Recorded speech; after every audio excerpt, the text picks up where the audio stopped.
Iran में 40 साल पुराना एक पूरा दौर समझिए रातों रात खत्म हो गया है।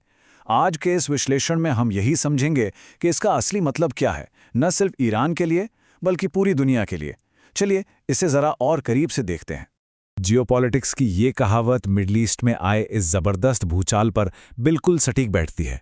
मतलब यहाँ तो हफ्तों की भी बात नहीं है, सिर्फ एक दिन में 40 साल का इतिहास पलट गया। वो तारीख थी 28 फरवरी। एक ही दिन में सब कुछ बदल गया जब सुप्रीम लीडर अली खमेनेई की मौत की खबर कंफर्म हुई।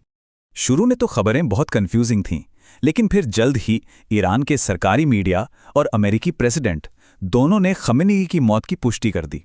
ये हमला महीनों की चेतावनियों के बाद हुआ और इसका निशाना बिल्कुल साफ था, ईरान की टॉप लीडरशिप का सफाया करना।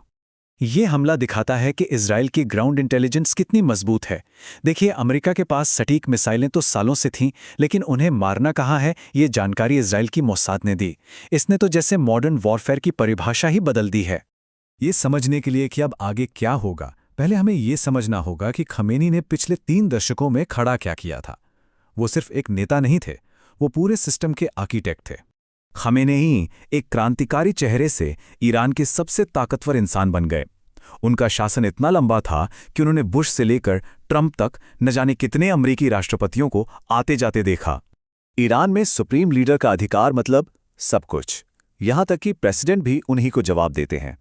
खमेनेई ने सेना, जुडिशरी और सबसे जरूरी अपनी पर्सनल आर्मी यानी रिवोल्यूशनरी गार्ड्स में अपने वफादार लोगों को बिठाकर सत्ता पर पूरी पकड़ बना ली थी, और इसी पकड़ के दम पर दशकों तक हर विरोध को बेरहमी से कुचल दिया गया। तो अब वापस आज के हालात पर आते हैं। सिर्फ खमेनेई की मौत से ही नहीं, बल्कि दूसरे बड़े नेताओं के मारे जाने से भी अचानक एक पावर वैक्यूम यानी सत्ता का खालीपन पैदा हो गया है। सोचिए, इस हमले ने सिर्फ सुप्रीम लीडर को ही नहीं बल्कि ईरान के पूरे टॉप लीडरशिप को ही खत्म कर दिया। इससे जो अफरा तफरी मची है वो पहले कभी नहीं देखी गई। ये मोसाद की गहरी पैठ को भी साफ साफ दिखाता है। खबरों के मुताबिक खमेनेई ने इन लोगों को अपने उत्तराधिकारी के तौर पर देखा था। अब कानूनी प्रक्रिया तो शुरू होनी चाहिए, लेकिन सवाल यह है कि क्या इस उथल-पुथल में ऐसा हो पाएगा। और मजे की बात यह है कि खमेनेई खुद अपने बेटे को गद्दी देने के खिलाफ थे, लेकिन अब तो सारे ऑप्शन खुले हैं। अब ईरान के अंदर का जो माहौल है ना, वो एकदम बटा हुआ है। एक तरफ ईरानी सरकारी टीवी दिखा रहा है कि लोग मातम मना रहे हैं, वहीं दूसरी तरफ इंटरनेशनल मीडिया लोगों के जश्न मनाने की खबरें दे रहा है। यह खमेनेई की बेहद अलोकप्रिय विरासत को दिखाता है, जो दशकों के खराब आर्थिक मैनेजमेंट, बैन और प्रदर्शनों पर हुई क्रूर कार्रवाइयों का नतीजा है। चलिए अब जरा बड़े कैनवस पर देखते हैं। ये घटना सिर्फ एक रीजनल मसला क्यों नहीं है, बल्कि पूरी दुनिया के लिए एक बहुत बड़ी भू राजनीतिक उथल-पुथल का पल है। ईरान की जो फॉरेन पॉलिसी है, उसे देखने के 2 नजरिए हैं।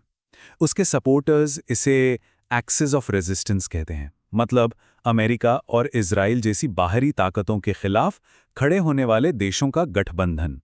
वहीं इसके आलोचक इसे पूरे मिडिल ईस्ट में अस्थिरता फैलाने वाला एक नेटवर्क मानते हैं, जो प्रॉक्सी गुटों का इस्तेमाल करता है। और ये नेटवर्क कोई छोटा मोटा नहीं है। लेबनान में हिजबुल्लाह से लेकर यमन में हूती विद्रोहियों तक ईरान का असर पूरे इलाके में फैला हुआ है। खमेनेई की मौत के बाद अब इस पूरे नेटवर्क का भविष्य एक बड़े सवालिया निशान के नीचे है। अब सवाल यह है कि यह सब इतना जरूरी क्यों है, क्योंकि दुनिया की कुल तेल सप्लाई का 20% स्ट्रेट ऑफ हॉर्मुज़ से गुजरता है, एक ऐसा समुद्री रास्ता जिसे ईरान जब चाहे बंद कर सकता है। इसका सीधा मतलब है, यहां जरा से भी गड़बड़ हुई तो दुनिया भर में तेल की कीमतें आसमान छू लेंगी। और यह भी याद रखना होगा कि ईरान कोई कमजोर देश नहीं है। उसके पास 2000 से ज्यादा बैलिस्टिक मिसाइलें और हजारों समुद्री माइंस हैं। वो एक रीजनल सुपर पावर है और उसके अगले कदम पूरी दुनिया के लिए बहुत ज्यादा मायने रखते हैं। तो अब आगे क्या हो सकता है? मोटे तौर पे 3 रास्ते दिखते हैं और हर एक का नतीजा बिल्कुल अलग होगा। पहला सिनेरियो, जिसे हम कह सकते हैं सब कुछ पहले जैसा, यह शासन के वफादारों के लिए सबसे अच्छा केस होगा। एक नया सुप्रीम लीडर जल्दी से सत्ता संभाल लेता है और ईरान की प्रॉक्सी वॉर और न्यूक्लियर प्रोग्राम की नीतियां वैसी ही चलती रहती हैं। दूसरा सिनेरियो, और ये काफी खतरनाक है, इस अफरा तफरी का फायदा उठाकर कोई और भी ज्यादा कट्टरपंथी गुट सत्ता में आ जाए, जो बदला लेने के लिए इलाके में जंग को और भड़का दे और परमाणु हथियार बनाने की तरफ तेजी से बढ़े। और फिर आता है तीसरा और सबसे डरावना सिनेरियो, स्टेट का पूरी तरह से टूट जाना। ईरान का शासन बिखर जाता है, देश सिविल वॉर में फंस जाता है। इससे न सिर्फ एक बहुत बड़ा रिफ्यूजी संकट पैदा होगा, बल्कि आइसिस जैसे चरमपंथी गुटों को फलने फूलने के लिए एक नई जमीन भी मिल जाएगी।